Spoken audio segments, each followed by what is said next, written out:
Assalamualaikum warahmatullahi wabarakatuh. Alhamdulillah wa syukurillah ala ni'amillah, bahwasanya kita sudah diberikan kenikmatan sehat walafiat lahir dan batin. Tentunya itu adalah kenikmatan dari Gusti Allah yang luar biasa, yang wajib kita syukuri. Kemudian kedua kalinya, sholawat dan salam marilah kita haturkan kepada junjungan kita Nabi Agung Muhammad Sallallahu Alaihi Wasallam, yang akan kita nantikan syafaatnya besok di yaumil qiyamah. Amin. Baik saudara-saudaraku, teman-temanku, sahabat-sahabatku, mahasiswa, mahasiswi dimanapun Anda berada, kali ini kita akan membahas tentang manajemen risiko bank syariah.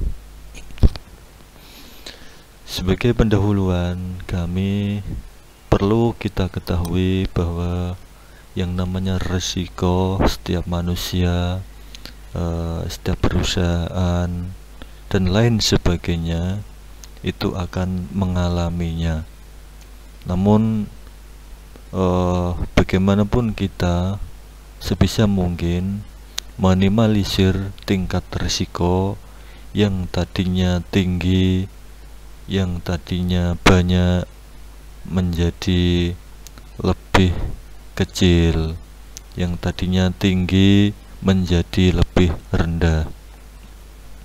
Kemudian dalam perkembangan perbankan syariah, baik dilihat dari situasi dan kondisi pada lingkungan eksternal, lingkungan dari dalam ya, atau internal dari luar sendiri, berbagai jenis risiko, beragam risiko ini diperkirakan unanticipated ya, maupun dapat diperkirakan anticipated, atau dapat diperkirakan ya, tingkat risikonya ini lebih tinggi atau lebih rendah.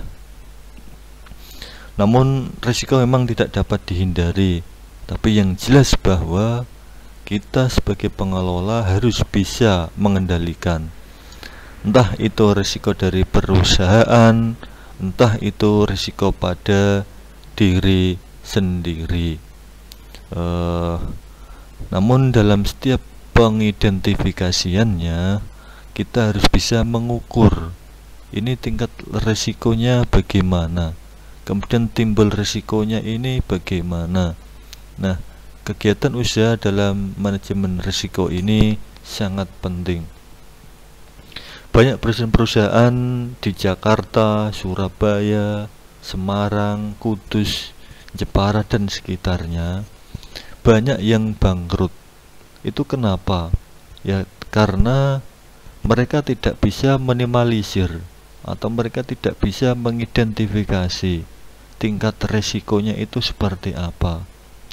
Namun mudah-mudahan setelah Anda mengulas, Anda memahami kaitannya dengan manajemen risiko bank syariah, baik pada diri sendiri dan masyarakat umumnya, kita bisa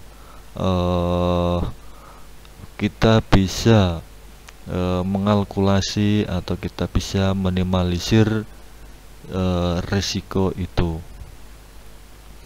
Nah, kemudian yang poin ketiga, kalau tadi tentang pendahuluan ya, sasaran kebijakan manajemen risiko. Tadi sudah ya, cara mengidentifikasinya bagaimana, memantaunya bagaimana, mengendalikannya bagaimana, kegiatan usahanya bagaimana, sehingga risiko ini bisa wajar, terarah, dan bahkan yang tadinya rendah menjadi lebih ringan, dan bahkan tidak ada risikonya sama sekali. Jadi kalau kaitannya bonus, untung yang banyak, untung yang melimpah, nah itu merupakan bonus ya, karena kita bisa minimalisir risiko. Sama halnya kita ya, kalau kita menginginkan sukses di dunia dan akhirat ya, harus bisa mengendalikan risiko, minimalisir risiko. Apa itu risikonya?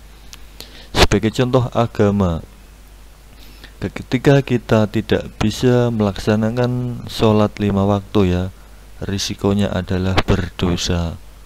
Nah, dari berdosa itu kalau kita biarkan ya menjadi banyak tentunya ya. Nah, bagaimana kita untuk minimalisir kaitannya agama tadi? Nah, tentu kita harus bisa melaksanakan sholat 5 waktu sesuai aturan-aturan agama. Nah, kembali kepada kebijakan sasaran risiko manajemen. Kemudian tentu kita harus bisa memfilter atau memberi peringatan ya, atau early warning system.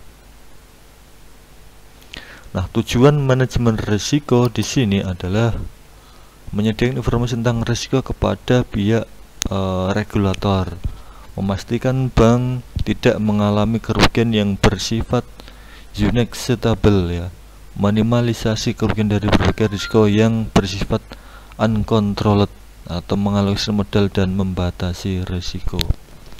Jadi bagaimana kita bisa mengelola risiko itu yang tadinya tinggi menjadi lebih rendah.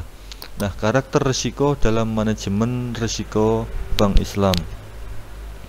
Karakter risiko di sini adalah dalam bank Islam punya karakter yang berbeda dari bank konvensional. Nah, ini lagi-lagi yang perlu kita ketahui.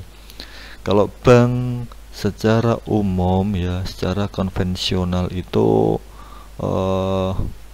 sudah biasa ya kalau rugi itu ya. Tapi berbeda dengan bank-bank syariah. Perbedaan yang mendasar di situ adalah terletak bagaimana cara mengukur how to measure, atau melainkan yang dinilai what to measure.